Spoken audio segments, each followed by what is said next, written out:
Hello guys, welcome back to law school.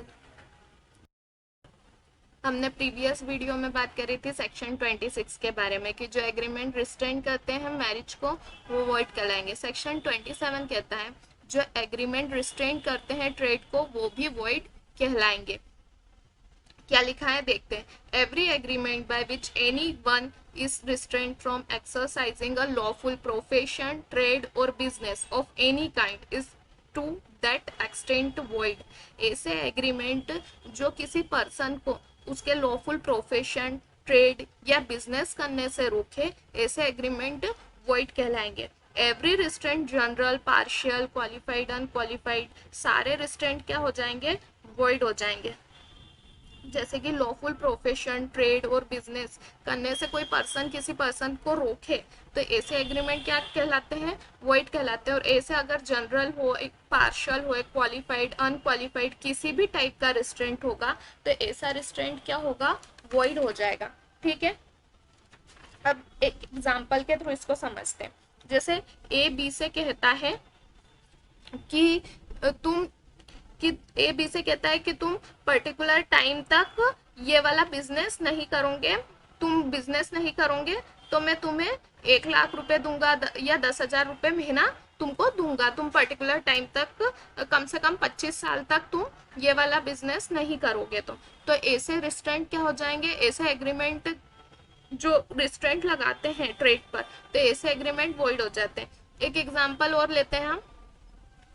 जैसे एक ढाबे का मालिक रहता है तो उसका ढाबा खूब चलता है, बहुत ज्यादा चलता है उसका, क्योंकि वहां पर कई बसेस वगैरह आके रुक के वहां उस एरिया में उसके अलावा और किसी का ढाबा नहीं रहता है, तो उसका बिजनेस बहुत चलता है, उसके ढाबे पे हमेशा रश रहता है। उसी के सामने एक पर्सन एक और ढाबा खोल लेता है, वहां वो बोल तो आधा रश उधर ट्रांसफर हो जाता है।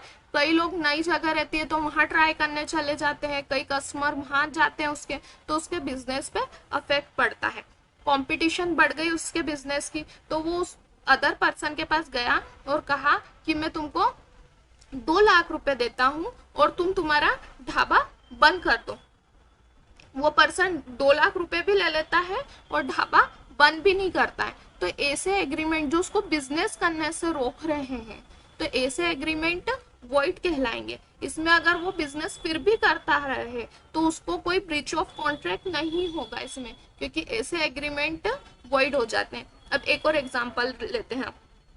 एक स्कूल बहुत टाइम से चल रहा था, उसमें एक टीचर थी, मैथ्स की टीचर। तो वहां पर उस स्कूल में मैथ की जो टीचर थी वो बहुत काफी पॉपुलर थी, बच्चों में स्टूडेंट्स में काफी पॉपुलर थी वो टीचर। कुछ टाइम बाद क्या हुआ, उसी स्कूल ने सोचा कि एक ही टीचर कितने क्लासेस में पढ़ाएगी, एक और टीचर हम अपॉइंट कर लेते हैं।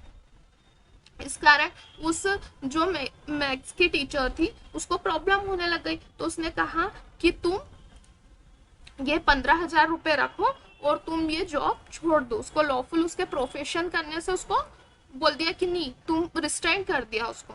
तो यहाँ पर भी क्या होगा, ऐसा एग्रीमेंट भी क्या हो जाएगा? वॉइड हो जाएगा। और अगर ये एग्रीमेंट जनरल या पार्शियल, क्वालिफाइड, अनक्वालिफाइड किसी भी टाइप का होगा तो वॉइड हो जाएगा। जनरल मतलब उसको लाइफ टाइम वो बिजनेस या वो प्रोफेशन करने से रोक दिया तो भी वॉइड होगा। और पार्शियल कुछ टाइम के लिए उसने रोका कि नहीं, आप 25 साल तक, 30 साल तक तुम ये बिजनेस नहीं कर सकते, ये प्रोफेशन नहीं कर सकते, तो मैं तुमको इतना पैसा दूंगा, कुछ टाइम पर्टिकुलर टाइम तक के लिए रोका, तब भी वो एग्रीमेंट क्या हो जाएगा? वॉइड हो जाएगा। ऐसे सारे टाइप के एग्रीमेंट क्या कहलाते हैं? वॉइड कहलाते हैं। अब रिस्ट्रेंट ऐसे agreement a person not to trade with in a certain area और सर्टन ड्यूरेशन, मतलब ऐसा ट्रेड जो विद इन सर्टन एरिया कि तुम इस सर्टन एरिया में बिजनेस नहीं करोगे या सर्टन पीरियड तक बिजनेस नहीं करोगे, तो ऐसे भी एग्रीमेंट क्या हो जाते हैं? वॉइड होते हैं। एक और example, a contract by newspaper proprietor not to comment on the conduct of particular person is void. एक कॉन्ट्रैक्ट करता है न्यूज़पेपर प्रोप्राइटर से कि तुम इस पर्टिकुलर पर्सन के कंडक्ट पर कभी कमेंट नहीं करोगे, तो ऐसा एग्रीमेंट भी क्या हो जाएगा? वॉइड हो जाएगा। आई होप आपको समझ में आ गया होगा कि क्या कहना चाहता है सेक्शन 27, कि कौन कौन से अगर वो एग्रीमेंट रिस्ट्रेंट करे ट्रेड, लॉफुल, प्रोफेशन या बिजनेस को, तो ऐसे एग्रीमेंट, सारे टाइप के agreement, general, partial, qualified, unqualified, सभी वर्ड हो जाएंगे। आई होप आपको समझ में आ गया होगा। अब हम आगे बढ़ने से पहले मैं आपको बताना चाहूँगी कि अभी तक अगर आपने मेरा चैनल सब्सक्राइब नहीं किया है तो प्लीज़ इसे सब्सक्राइब कर लीजिएगा, और इससे आपको आगे के लेक्चर्स की नोटिफिकेशन मिलती रहेगी। एंड प्लीज़ वीडियो को लाइक शेयर ज़रूर कीजिएगा। अब हम बात कर लेते हैं इसकी एक्सेप्शन की। इसके कुछ एक्सेप्शन भी दिए गए हैं सेक्शन 27 में। Sale of goodwill, first exception क्या है? Sale of goodwill. यदि पर्सन ने उसकी गुडविल सेल कर दी है कि नहीं मैं अपनी गुडविल तुम्हें दे देता हूँ, गुडविल मतलब उसका पर्टिकुलर नाम, जो पर्टिकुलर ब्रांड ही उसने उसको सेल कर दिया है अदर पर्सन को, तो ऐसे टाइप के एग्रीमेंट अगर करे कि नहीं, फिर वो पर्सन बोले कि नहीं आप कुछ पर्टिकुलर टाइम तक या पर्टिकुलर एरिया में आप सर्टन टाइम या सर्टन पीरियड तक आप ये वाला बिजनेस नहीं कर मत कीजिएगा, तो मैं आपको वो ऐसा एग्रीमेंट हो जाएगा, 1 लाख रुपए दूंगा या कुछ अमाउंट दूंगा, तो ऐसे एग्रीमेंट क्या कहलाएंगे? वैलिड कहलाएंगे, क्योंकि यहाँ पर गुडविल साइन कर दी। अगर वो गुडविल साइन नहीं करता तो वॉइड हो जाता, पर अगर सेल ऑफ गुडविल हो गया है, उसने अपना ब्रांड नेम ही दे दिया है, तो इसलिए उसको रोक सकता है वो कि आप पर्टिकुलर टाइम तक ऐसे ये वाला ट्रेड या बिजनेस मत कीजिए, तो मैं आपको इतना पर्टिकुलर ये सर्टन टाइम तक आप ये इस एरिया में आप मत कीजिए, तो ऐसे वाले एग्रीमेंट क्या हो जाएंगे? लॉफुल हो जाएंगे। ये क्या कहलाएंगे? वैलिड कहलाता है। इनका इन एग्रीमेंट का एम ये नहीं है कि वो कंपटीशन को प्रिवेंट कर रहा है, ध्यान रहे।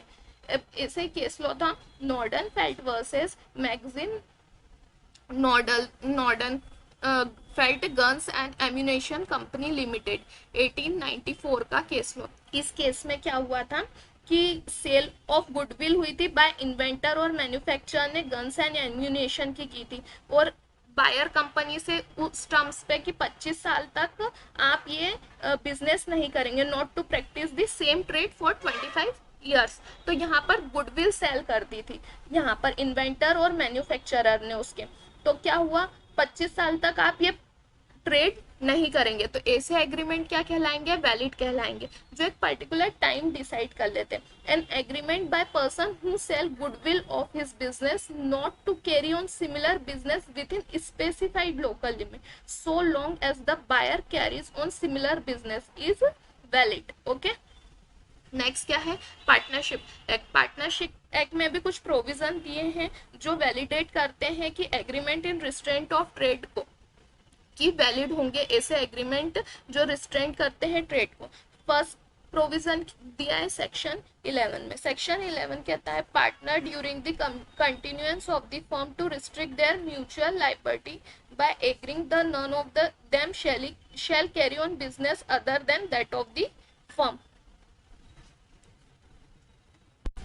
सेक्शन 11 कहता है कि पार्टनर्स म्यूचुअली एग्री हो जाते हैं कि इस फर्म के अलावा वो अदर बिजनेस कुछ टाइम तक नहीं करेंगे। सेक्शन 36 में कहा गया है कि ऑनगोइंग पार्टनर्स ये बात के लिए एग्री हो जाते हैं कि वो सिमिलर टाइप का बिजनेस नहीं करेंगे कुछ सर्टन पीरियड तक और लोकल लिमिट्स के अंदर। सेक्शन 54 में ये प्रोविजन दिया है कि फर्म डिसॉल्व होने के बाद, फर्म डिसॉल्व हो गई उसके बाद which they may restrain each other from carrying on business similar to that of the firm। उसके बाद जो पार्टनरशिप फर्म थी उसी टाइप की पार्टनरशिप फर्म का बिजनेस नहीं करेंगे। Section 55 relates to the sale of goodwill. Sale of goodwill की जो बात हमने स्टार्टिंग में पढ़ी थी वही बात इस पर भी, पार्टनरशिप एक्ट पर भी अप्लाई होती है कि उन्हें पार्टनरशिप एक्ट की सेल ऑफ गुडविल कर दिए, तो उसके बाद वो सर्टन पीरियड तक या सर्टन एरिया में वो पार्टनरशिप फर्म नहीं ओपन करेंगे। ठीक, नेक्स्ट एक्सेप्शन बात करता है ट्रेड कॉम्बिनेशन की। ट्रेड कॉम्बिनेशन में ये बताया गया है कि कुछ मैन्युफैक्चरर और ट्रेडर्स कंबाइन हो जाते हैं कुछ टाइम के लिए कंपटीशन एलिमिनेट करने के लिए, कि वह एक प्राइस फिक्स कर लेते हैं, एक रेगुलेशन बना लेते हैं कि इतना प्राइस हर चीज का रहेगा, इतने प्राइस पर ही बेची जाएगी, सारी चीजें, इसलिए क्योंकि वो putting profit in common pool and then dividing the among themselves, कि कंपटीशन भी एलिमिनेट हो जाएगी कुछ टाइम के लिए, और एक प्रॉपर टाइम पर एक प्रॉपर वे में वो बिजनेस कर पाएंगे। उसमें दोनों कंबाइन हो जाते हैं, ट्रेडर भी और मैन्युफैक्चरर, कुछ टाइम के लिए एलिमिनेट कंपटीशन एलिमिनेट करने के लिए। नेक्स्ट पॉइंट हो जाता है सोलस और एक्सक्लूसिव डीलिंग एग्रीमेंट। इसमें क्या होता है कि वन पार्टी एग्री हो जाती है अदर पार्टी से कि वह सिर्फ उसी से सामान खरीदेगी या उसी का सिर्फ सामान बेचेगी। ऐसी दो पार्टी, परचेसर या सेलर, या तो परचेसर एग्री हो जाता है या तो सेलर एग्री हो जाता है कि वह सिर्फ दोनों एक दूसरे से ही कुछ सर्टेन पीरियड ऑफ टाइम तक एग्रीमेंट करेंगे कि उसी से डीलिंग होगी। इसका एक केस लॉ था Gujarat bottling company limited versus Coca Cola AIN 1995 का। इस केस में ये हुआ था कि कोको कोला कंपनी ने गुजरात बॉटलिंग कंपनी की फ्रेंचाइजी ले ली और उनसे कहा कि हम आपको ये हमारा जो कॉन्स्ट्रक्टिंग सिरप है ये आपको दे देते हैं, और सिर्फ आप हमारी ही आपकी बोतलों में सिर्फ हमारा ही सिरप कोको कोला नाम की ब्रांडिंग से बेचेंगे, अदर जितनी भी बेवरेजेस है उनका कुछ भी आप नहीं बेचेंगे। ये सर्टन पीरियड ऑफ टाइम तक वो उनसे कॉन्ट्रैक्ट कर लेते हैं, तो ऐसे भी एग्रीमेंट क्या होंगे, वैलिड होंगे। और contract of service, last exception क्या दिया हुआ है, कॉन्ट्रैक्ट ऑफ सर्विस, मतलब कि एक पर्सन अदर पर्सन से एम्प्लॉय से एक सर्विस की मैं आपके यहाँ इतने टाइम तक आपको सर्विस सर्व करूंगा, सर्टन ड्यूरेशन तक वो डिसाइड कर लेता है कि मैं 1 साल तक आपके यहाँ ही काम करूंगा। ये वाला एग्रीमेंट भी वैलिड कि आप सर्टन पीरियड तक उसको सर्व करेंगे, ऐसे कॉन्ट्रैक्ट भी वैलिड कहलाएंगे। Thank you, please like share subscribe.